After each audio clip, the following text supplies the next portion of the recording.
I'm Teisha Bader in for Mark Golub, and in the news, the 2016 Summer Games in Rio, where Israel has sent its largest delegation to date. 47 athletes are competing in the games that got underway this weekend, a tremendous source of pride for the state of Israel and for the Jewish world as a whole. Joining me on the line in Rio is President of the Israel Olympic Committee, Mr. Igal Carmi.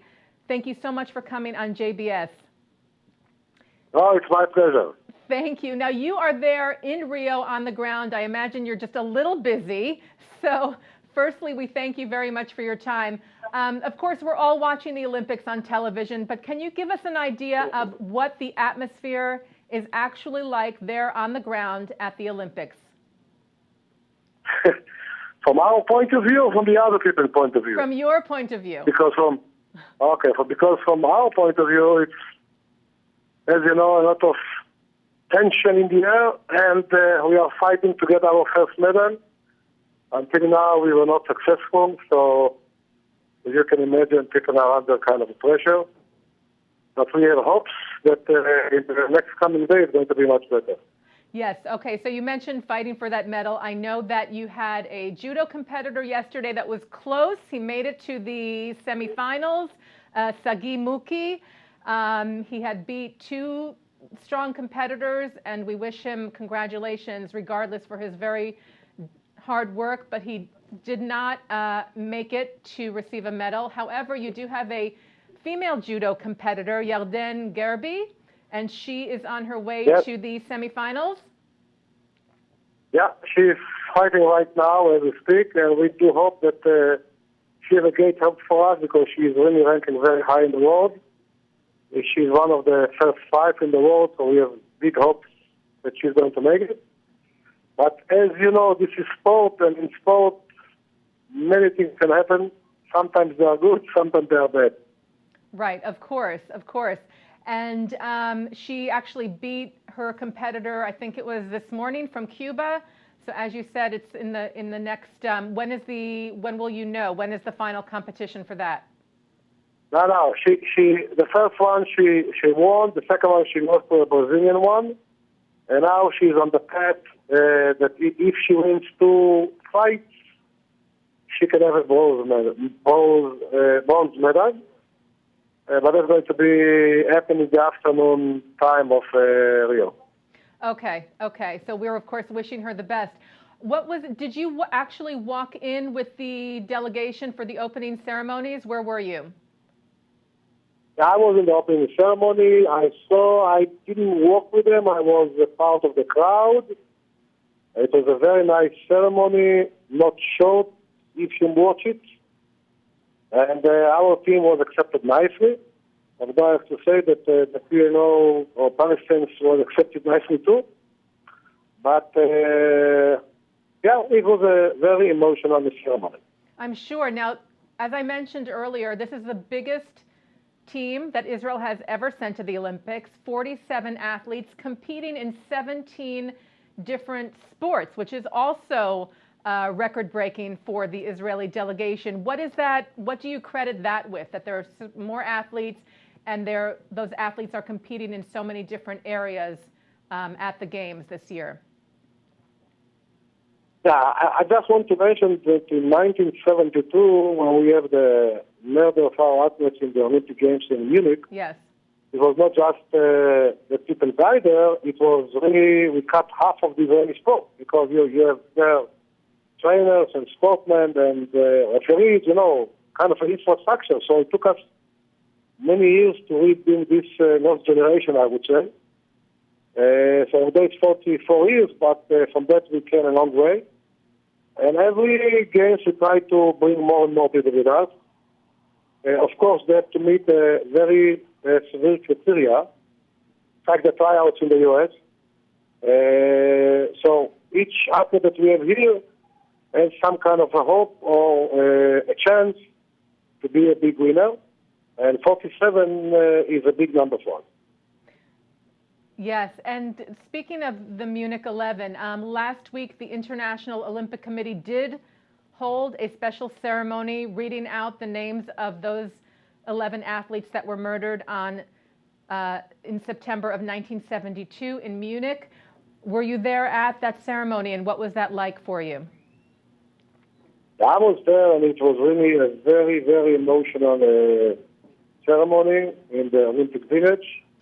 And when Thomas Bach, president of the IOC, read the names of our people, when he said, the first one was David Berger, and he started to cry, and everybody in the audience started to cry with him. So it was really very emotional. We had with us two widows from that massacre, Shapira, Nana Romano and Anke Spitzer, and they were there with us. So if you want, it took us 44 years to come to this point, but when we stood, one silence of memory, one moment of silence for memory, it was really something that for them, and of course for us, was a closure after so many years. Yes, I read that the widows of Anke Spitzer and Romano said that it really did give them a sense of closure. I know that Israel and the widows have been fighting for decades to have a moment of silence, to have recognition for the athletes that were murdered in Munich. So I can imagine that it was truly emotional and really. I was standing there. I was 18 when it happened. So, and when it happened, it was so human and so simple and so, you don't have to talk so much about it. But why can't you just have a good and solid memory of this event and this thing? Why it took us 44 hours to do that?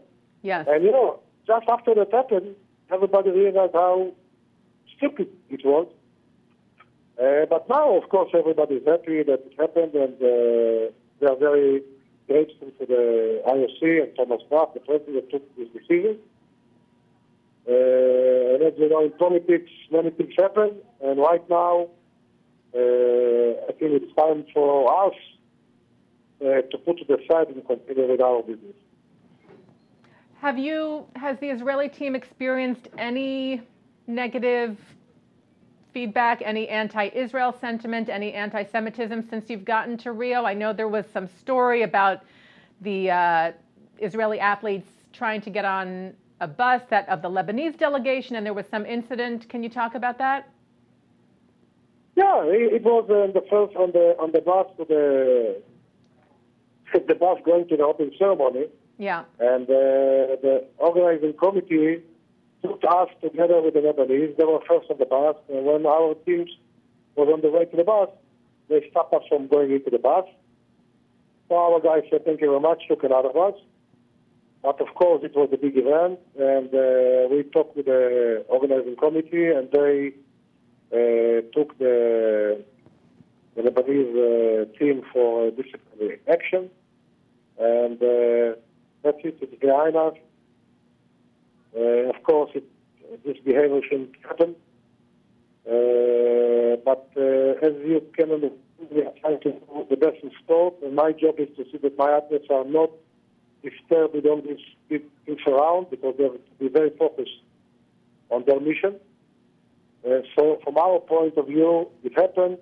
It shouldn't happen, but it's behind us. Yes, and I was glad to read that the International Olympic Committee did warn the Lebanese delegation about the incident, so at least it was recognized and acknowledged, and as you said, hopefully nothing like it will reoccur. Are there any competitions that you especially are looking forward to watching? Anything that you're particularly... We have many. After the judo, we have training in the sea. We have two big hops there. Next week, we start with the track and field. And then we have two very good competitors. And towards the end of the week, we are going to have artistic gymnasium, where we have a very strong team. So we are going to be very busy in the next 10 days. Well, we at JBS send you and all of the athletes on the Israeli team our very best wishes, hoping they come home with a medal, but regardless, as you said, it's all about the sport, the feeling of friendly competition, of respect, and we wish you and the team the very best at the games in Rio. And I know you are extremely busy, so thank you very, very much for giving us some time here on JBS. תודה רבה ובהצלחה. Good luck. Thank you very much. It was my pleasure. Bye-bye.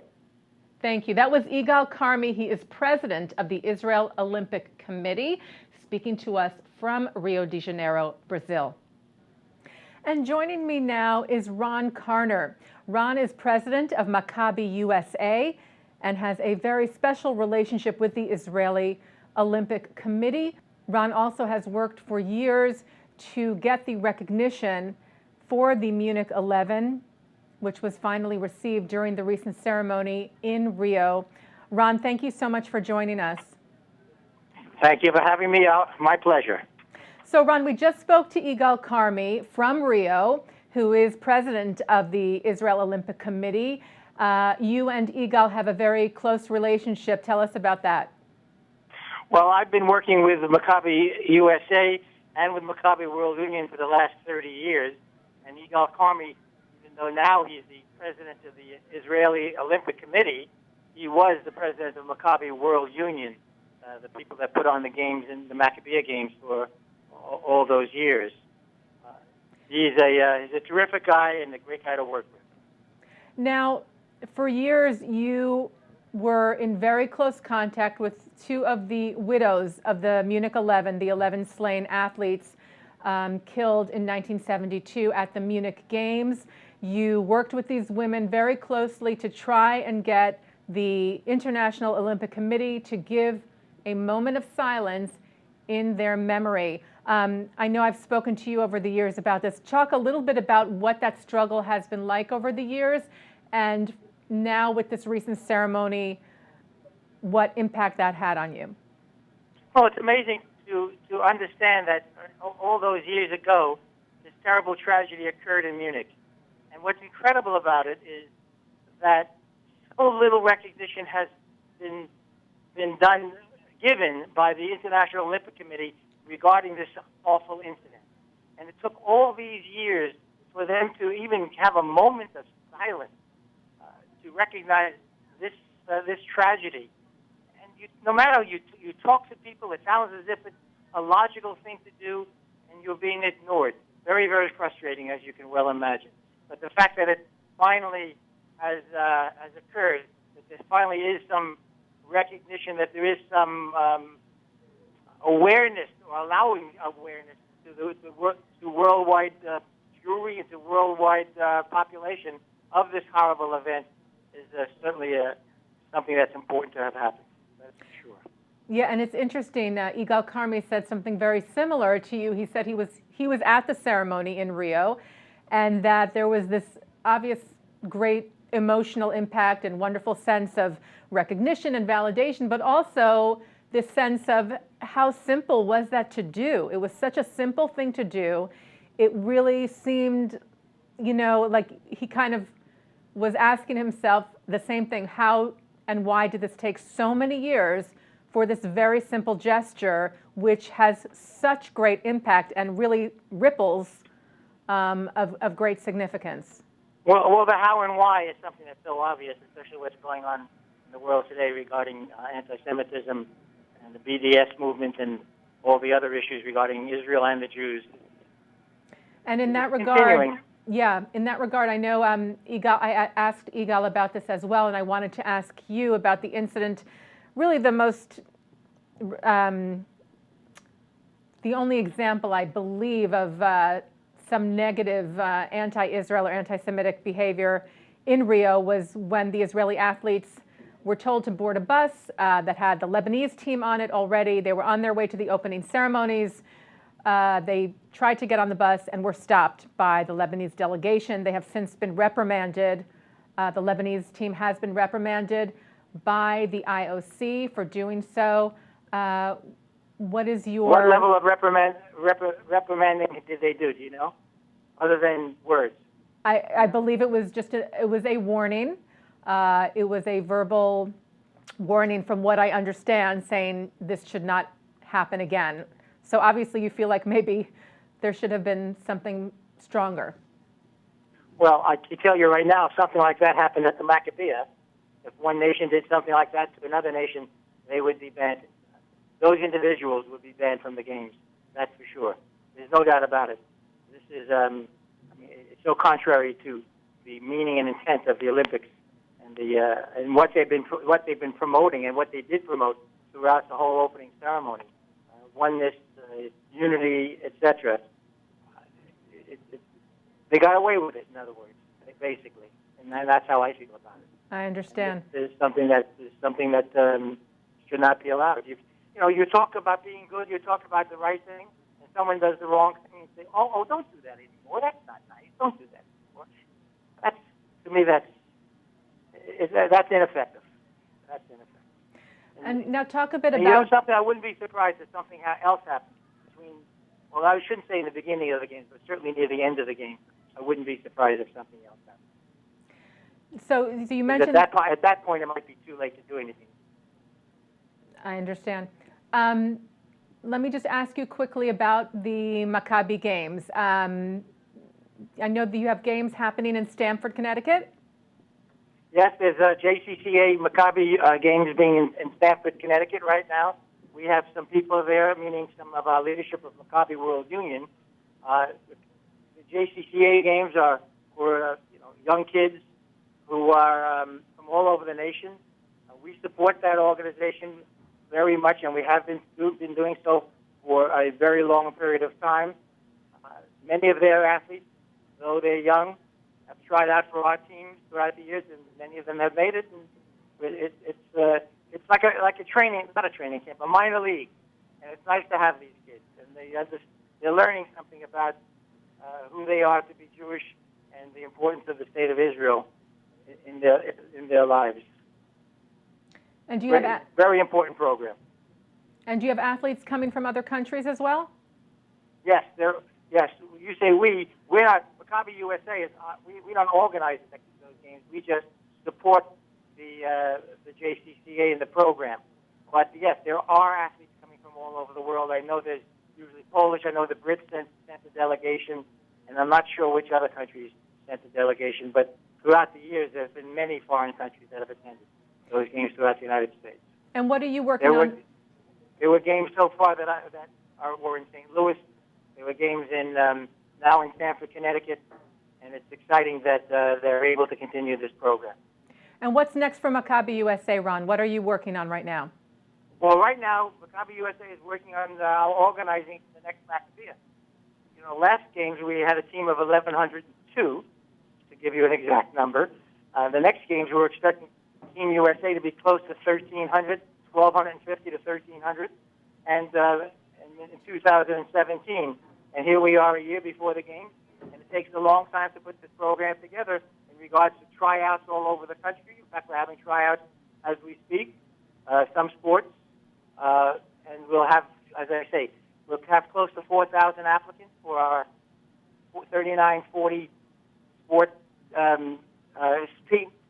that we'll be involved in, and that's very exciting. And it takes a long time to put this together, meaning that we're such a large organization, and that the cost is about $12 million to bring the USA team. And where will those games be taking place, Ron? Well, opening ceremonies are next July 6th, 2017, in Jerusalem, at Teddy Stadium, and it'll be very exciting. And looking forward to Team USA marching in with that size delegation. That's for sure.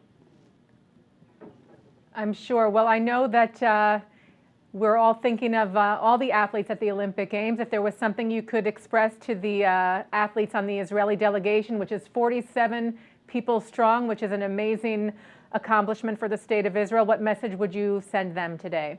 Well, I can just tell you that we're very proud of them. We're very proud of their representation. We're very proud of their ability. And we're very proud that they can represent the state of Israel and show the world that Israel is a normal nation, a normal place, and produces normal human beings that are great athletes, great intellectuals, great educators and great scientists and medical people, and have done a wonderful job for the world. And they should just understand that we appreciate their efforts. And believe me, when it comes to athleticism, there's a huge amount of effort involved. Huge. Because it starts when you're just a kid. And the amount of work that goes into becoming an Olympic athlete is just overwhelming and exhausting, to say the least. Oh, by the way, exhausting for the athlete and exhausting for the family and parents, that's for sure. That's a very good point. And when you go to Israel for the Maccabi games, do you have interaction with athletes from the Israeli Olympic teams ever? Is there any sort of crossover? Oh yes, they'll come to our plenums, to our meetings. Some of them compete. Some of them compete for the Israeli team while doing the Maccabi. We have many Olympians on our team, many American Olympians who will compete for us. We've had that for many, many years. Well, no, it's a very high level competition, very, very high level. Well, I'm sure we'll speak to you, if not before then certainly when those Maccabi games happen in 2017. As always, thank you so much. The Maccabi, just to get it straight, it's the Maccabi in 2017. The only time you use the phrase Maccabi will be the games in Israel. I'd like to bring that up so people understand. I appreciate that. Well, we will speak to you certainly, if not before then, at the Maccabi Games in 2017 in Jerusalem. Thank you, Ron. Thank you very much. Appreciate it. And we've been speaking with Igal Carmi, president of the Israel Olympic Committee, and Ron Carner, president of Maccabi USA. And thank you to our director, Ilya Arbit, and editor, Dennis Golan, for their work on this program today, and producer, Carol Lilienthal. I'm Teisha Bader, in for Mark Golub.